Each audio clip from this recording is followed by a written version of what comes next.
ነይ ነይ እምዬ ማርያም ቤዛ ነሽ አሉ ለዓለም። እመቤታችን ቤዛ አይደላችም። ቤዛ ልጇ ነው። አትደንግጡ። ቤዛ ልጇ ነው። ነይ ነይ ቤዛ ነሽ አሉ ለዓለም ተብሎ አይሰበክም። በሚዲያ በእንደዚህ አይነት ጦርነት መቀስቀሱ በእውነቱ ትዝብት ላይ የሚጥለን ይሆናልና እኔ በሰዓቱ ስለ ቁስ ቤዛ፣ ስለ እንስሳ ቤዛ፣ ስለ ሰው ቤዛ ብዙ መናገር አላስፈለገኝም። ዋናው በመስቀል ላይ ተሰቅሎ ስለሱ ብቻ ነበር በሰፊ መናገር የነበረብኝና ተረፈ ግን በፍጹም የዋህነትና በፍጹም ቅንነት ያዘኑ የተከዙ በዚህ ጉዳይ ላይ እንዴት ያሉ የዋሃንና ንጹሃን ቅዱሳን ምእመናንን ከልብ ይቅርታ ጠይቃለሁ።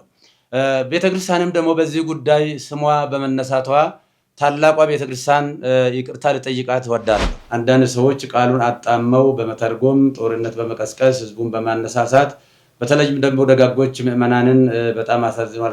ከእመቤታችን ከቅድስት ድንግል ማርያም ጋር አምላካችን ኢየሱስ ክርስቶስን የማዳን ትምህርቱን ነገረ ድነቱን የዘላለም ቤዛነቱን አዳኝነቱን በማዳኑ ተረፈደ የሌለበት መሆኑ መርገመ ስጋ መርገመ ነፍስን ያስወገደ የሞትን ክንዱ ብርት ሰብሮ ወደ ቀደመ ሀገራችን ወደ ቀደመ ቤታችን መመለሱን ወደፊትም በሰፊው የምናስተምረው ይሆናል። የቤተ ክርስቲያናችንም ትምህርት ነው።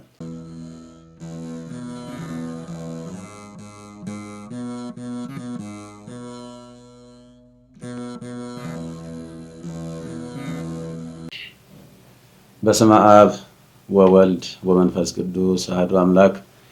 በሀገር ውስጥና በውጭ ሀገር ያላችሁ የእግዚአብሔር ቤተሰቦች እንደምሰነበታችሁ ካለ ጌታችን ለአምላካችን ለመድኃኒታችን ለኢየሱስ ክርስቶስ የትንሣኤ በዓል አደረሳችሁ።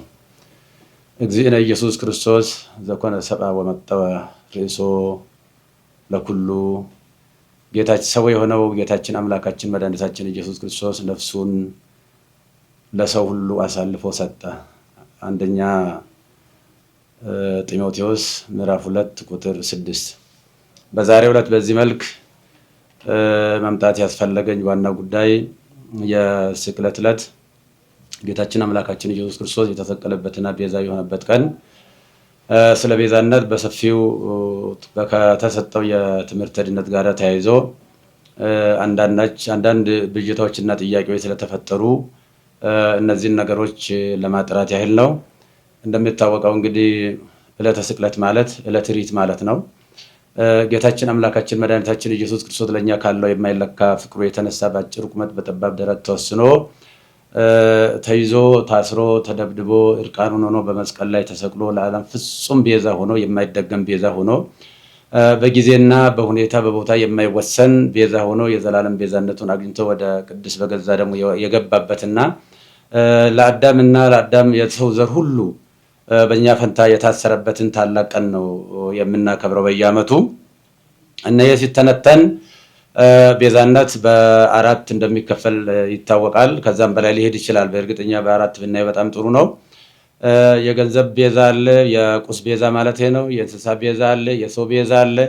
ዋናውና ትልቁ ግን የጌታችን የአምላካችን የመድኃኒታችን የኢየሱስ ክርስቶስ ቤዛነት ነው እና ይሄ ስለ ነገረ ድነት በሰፊ በሚሰጥበት ሰዓት እነዚህ ምንም ከቁስ ጀምሮ እስከ ሰው ያሉ ሁሉ ቤዛ መሆን ቢችሉ የጌታችን የአምላካችን የመድኃኒታችን ኢየሱስ ክርስቶስን ፍጹም ቤዛ ሊተኩ የማይችሉ ናቸውና በፍጡርና በፍጡራን መካከል ያለውን ቤዛነት ለመለየት በተለይም ጌታችን አምላካችን መድኃኒታችን ኢየሱስ ክርስቶስ ስለ ስርየት ኃጢአት በመስቀል ላይ ተሰቅሎ በከፈለው ቤዛነት ስም ፍጡር ሊጠራ አይችልም በሚል የሰጠው ትምህርት ብዙ ምእመናንን አደናግሯል። ከአውዱ ውጪ አንዳንድ ሰዎች ቃሉን አጣመው በመተርጎም ጦርነት በመቀስቀስ ህዝቡን በማነሳሳት በተለይም ደግሞ ደጋጎች ምእመናንን በጣም አሳዝኗል። ከእመቤታችን ከቅድስት ድንግል ማርያም ጋር እንዴት የፍጡር ቤዛ የለም ይባላል? ከገንዘብ ጀምሮ ከቁስ ጀምሮ ብዙ ቤዛዎች አሉ ብለው በመተንተን ነው ብዙ ጊዜ ሲወራ ሲነገር የነበረው። እኔ በሰዓቱ ስለ ቁስ ቤዛ፣ ስለ እንስሳ ቤዛ፣ ስለ ሰው ቤዛ ብዙ መናገር አላስፈለገኝም። ዋናው በመስቀል ላይ ተሰቅሎ ስለሱ ብቻ ነበር በሰፊ መናገር የነበረብኝና ምንም ቤታችን ቤዛ ዓለም ብትባልም የጌታችን የአምላካችን ኢየሱስ ክርስቶስን ቤዛነት አይተካም የሚል ቃል በብዙዎቹን ግራ አጋብቶ እንደነበር አስታውሳለሁ። እንኳንም እመቤታችን ቅድስት ድንግል ማርያም ይቅርና ድንጋይ ቤዛ ተብሏል፣ ወርቅ ቤዛ ተብሏል፣ ገንዘብ ቤዛ ተብሏል፣ ጫማ ቤዛ ተብሏል፣ ቆብ ቤዛ ተብሏል እና ከፈጣሪ በታች ከፍጡራን በላይ የሆነች እግዚአብሔር መረጣትና ከአንስተ ዓለም ሁሉ አልቆ አክብሮ ይፈጠራል ለእናትነት የመረጣት እመቤታችን ቅድስት ድንግል ማርያምን ከፍጡሩ ጋር እንኳን ልናወዳድራት አንችልም። አቻ የሌላት ወደር የሌላት እና ከሷ ጋር በማጣላት በተለይም የተደረገው ቅስቀሳ በፌስቡክ እና በኦንላይን ላይ እንደሚደረገው ቅስቀሳ አይደለም። አንደኛ የኔ አስተዳደጌም አኗኗሬም በአጠቃላይ ህይወቴም ከደብረ ሊባኖስ የወጣ ነው። እኔ የተክለ ሃይማኖት ልጅ ነኝ እና በዚህ ደረጃ ነገሮችን በጣም አግሎ ብዙ ምዕመናንን አስቀይሟልና እኔ ከትምህርት ቤት ጀምሮ በእመቤታችን በቅድስት ድንግል ማርያም በእንተ ስማ ለማርያም እያልን ድርቆሽ እየለመንን ኮሾሮ እየለመንን ቁራሽ እየለመንን ስሟን እንጀራ በልተንበታል ለብሰንበታል እና ቤዛዊተ ዓለም ብለን በሰዓታቱ በሌላው መጻሕፍት በቅዳሴዋ በውዳሴዋ እየጻፍን እየተረጎምን እያስተማርን እንገኛለን። እኔም በግሌ ስለሷ ብዙ ሰብኬያለሁ። ስለሷ ወላዲተ አምላክነት በተለይም ንጻ ጠባይ ያላደፈባት ነውር ነቀፋ የሌለባት ነቃ ኃጣው ያላገኛት እግዚአብሔር በንጽህና በቅድስና ከዓለም አልቆ የፈጠራት ከሁሉም አልቆ የፈጠራት አቻና ወደር የሌለባት እንደሆነች ብዙ ጊዜ በሰፊው ትምህርት ሰጥቼበታለሁ። መጽሐፍም ጽፌያለሁ። ያንን መከታተል ይቻላል። እኛ ብቻ ሳንሆን መልአኩ ቅዱስ ገብርኤልም ቡሩክት አንቲ እማንስት ወቡሩክ ፍሬ ከርሥኪ አንቺ ከሴቶች ሁሉ የተለየሽ ነሽ ብሎ ያደነቃትና ያመሰገናት ፈጣሪ ለእናትነት የመረጣት እናት ስለሆነች እንኳንስ እሷን ይቅርና ማንንም በክርስትና ለመናቅ አይቻልም። እኔ የወለደችኝ ውድ እናትን በእጅጉ የሚወዳት የማከብራት ነኝና እናቴን የማከብር የፈጣሪውን እናት በምንም አይነት ተአምር ዝቅ አድርጌ የማይበት ምንም አንዳች ሁኔታ የለም። በዕለቱ የተደረገው ጌታችን አምላካችን መድኃኒታችን ኢየሱስ ክርስቶስ በሚጠራበት ቤዛነት የኃጢአት ስርየት ቤዛነት በዚህ ፍጡር ሊጠራ አይገባም አይችልም የሚል ነው በጥቅሉ። አው ትክክል ነው። ከመልአክ ጀምሮ እስከ ሰው ያለው ሁሉ ወይም ደግሞ ዓለም ከተፈጠረ ዘመን ከተቆጠረ ጀምሮ እስካሁን ድረስ ያለው ወይንም ደግሞ እስከ ለብሰ ምጽአት ድረስ የሚቀጥል ሁሉ ኢየሱስ ክርስቶስ ጌታችን መከራ የተቀበለውን መከራ ቢቀበል ጌታችን አምላካችን መድኃኒታችን ኢየሱስ ክርስቶስ በቀራንዮ የከፈለውን ቤዛነት ማንም ሰው መክፈል አይችልምና እሱ የኃጢአትና የሞት መድኃኒት በማዳኑ ተረፈ ደዌ የሌለበት የዓለም ቤዛነቱ የኃጢአት ስርየት ነው። አው እያንዳንዳቸው ለምሳሌ እነ ሙሴ ቤዛ ተብሏል። ነገር ግን የሙሴ ቤዛነት በአረፍተ ዘመን ተገጥቷል፣ በጊዜ ተገጥቷል፣ ዮርዳኖስ ማዶ ተገጥቷል። የሁሉም ፍጡራን ቤዛነታቸው በጊዜ በሁኔታ የሚገታ ነው። ነገር ግን በጊዜና በሁኔታ የማይገታ ለዓለሙ ሁሉ ቤዛ የሆነ ከሰማይ በታች ከምድር በላይ መዳኛ የማን ነው? ከሱ ውጭ አዳኝ የሌለ የጌታችን የአምላካችን የመድኃኒታችን የኢየሱስ ክርስቶስን ቤዛነትን በደንብ አጉልቶ ለማሳየት እና ለማስተማር ካልሆነ በስተቀር ከእመቤታችን ከቅድስት ድንግል ማርያም ክብር ጋራ ምንም የሚያገናኝ አንዳችም ነገር የለም። እሷም ከፈጣሪ ልጅ ከተቀበለው መከራ ጋር ሊወዳደር አትችልም እና ብዙ ምዕመናን በዚህ ጉዳይ በእጅጉ አዝነዋልና የኢየሱስ ክርስቶስ ቤዛነትና አዳኝነት ለድርድር ለክርክር የማይቀርብ ለምንም ለውይይት የማይቀርብ ዛሬም ትላንትናም ነገም ያው የሆነ እሱ ለዘላለሙ ሲያድን ይኖራል። እንግዲህ ይህ ሲባል ሰዎች ለሚዲያ ፍጆታ አንዳንዶቹ ደግሞ ከሆነ ነገር ጋር የተያያዘ በሚመስል መልኩ የተከፈተብኝ ዘመቻ እኔን የማይመለከተኝ መሆኑን ህዝቡ በደንብ እንዲያውቅ ለማለት እፈልጋለሁ። እንደሚታወቀው ይህንን በሰፊው በሚዲያ በማራገብ ምዕመናንን በማሳሳት በማሳዘን በማልቀስ የተለያየ ትርጉም በመስጠት ሲያካሂዱ የነበሩ ወንድሞችና እህቶችን አባት ነኝና አባት እንደመሆኔ መጠን ሳልቀየማቸው ይቅርታ እያደረግኩ እግዚአብሔር ይቅር በላቸው ለማለት እወዳለሁ። በተረፈ ግን በፍጹም የዋህነትና በፍጹም ቅንነት ያዘኑ የተከዙ በዚህ ጉዳይ ላይ እንዴት ያሉ የዋሃንና ንጹሃን ቅዱሳን ምዕመናንን ከልብ ይቅርታ ጠይቃለሁ። ቤተክርስቲያንም ደግሞ በዚህ ጉዳይ ስሟ በመነሳቷ ታላቋ ቤተክርስቲያን ይቅርታ ልጠይቃት እወዳለሁ። ለሁላ በደንብ ግልጽ መሆን የሚያስፈልገው የእመቤታችን ቅድስት ድንግል ማርያም ንጽህና ቅድስና እግዚአብሔር የሰጣትን ክብር ስንሰብክ ነው የኖርነው፣ ወደፊትም የምንሰብከው ነው። ለምሳሌ እመቤታችን ቅድስት ድንግል ማርያም እስራኤል ቀይ ባህርን ሲሻገሩ ውሃ ሳያረጥባቸው ጭቃ ሳይነካቸው በደረቅ መሬት እንዳሻገረ ሁሉ በብሉይ ኪዳን ጥንተ አብሶ ካለባቸው ወላጆቿ እሱ በመለኮታዊ ኪነ ጥበቡ ጠብቆ አስውቦ አሳምሮ የፈጠራት እጅግ ውድ እናት ነች።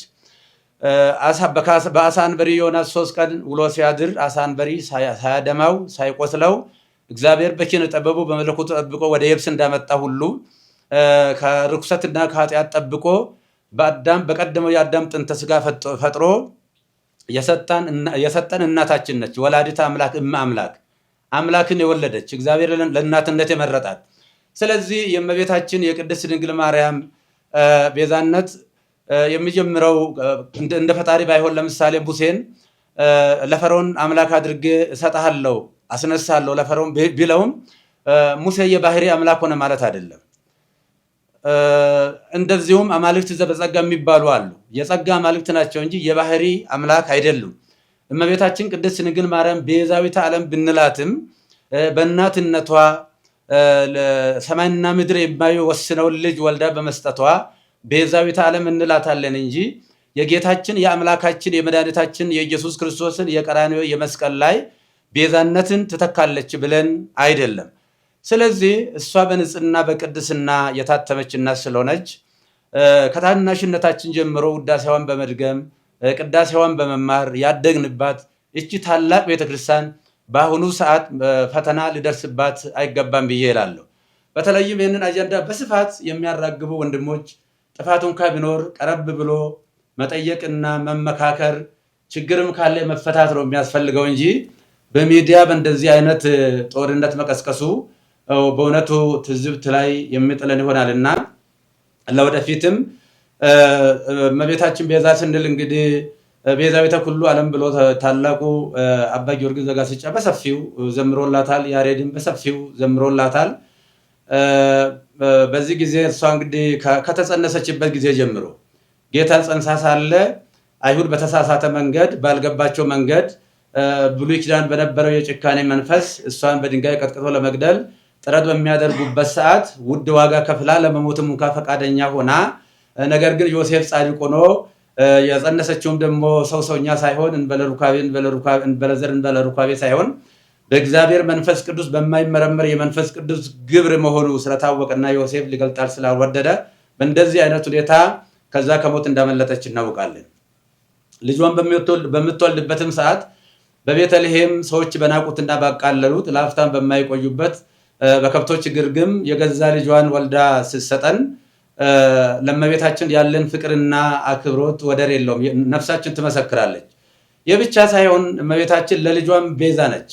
ለልጇ ለሕፃኑ ለኢየሱስ ክርስቶስ ገና የ2 ዓመት ሕፃን በነበረ ጊዜ ሄሮድስ ልጆችን በሚያስገድልበት ጊዜ ልጇንም እንዳይገልባት የሞት ሰለባ እንዳያደርግባት ከእስራኤል ጀምሮ እሳት የሆነውን የሳራ በረሃን የቀን ሐሩር የሌሊትን ቁር ችላ ታግሳ ረዥም ወራት ተጉዛ ወደማታውቀው ወደ ግብፅ ተሰዳ ብዙ ዋጋ ከፍላ መከራ አይታ ልጇንም ከሞት ያዳነች እንደገና ደግሞ እስከ ቀራንዮ ከልጇ ያልተለየች እመቤታችን እናታችን ቅድስት ድንግል ማርያም ነችና እሷን እንኳንስ አይደለም ለማቃለል ለማመስገንም ብቃትም አቅምም ሞራልም ያለው ሰው የለም። እና ይህንን ጉዳይ ቅድም እንደተናገርኩት ሰዎች ለሚዲያ ሽፋን ችሎታን ለሚዲያ ፍጆታ ለማዋል መጽሐፉን ከአውዱ ውጪ በመተርጎም እየተሰጠ ያለው እየተሰበከ ያለው በዕለቱ የኢየሱስ ክርስቶስ ቤዛነትና አዳኝነት ነው። ስለዚህ ለምንድን ነው